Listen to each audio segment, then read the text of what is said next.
Indeed, actions are judged by intentions, because intention gives meaning and direction to every deed.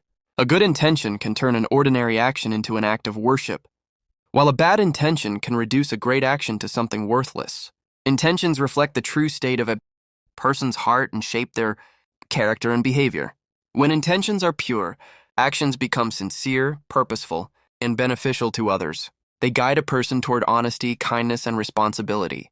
Therefore, before performing any action, one should reflect on their intention, as it is the foundation upon which the value of all actions depends. बेशक अमलों का दारोमदार नीयतों पर है, क्योंकि नीयत ही किसी अमल की असल रूह होती है।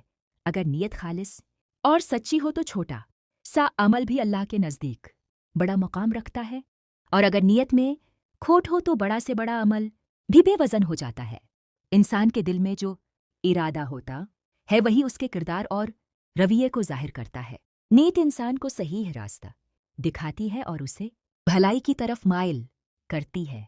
इसलिए हर अमल से पहले अपनी नीयत को दुरुस्त करना ज़रूरी है ताकि हमारी कोशिशें बेमकसद और काबिल कबूल हों।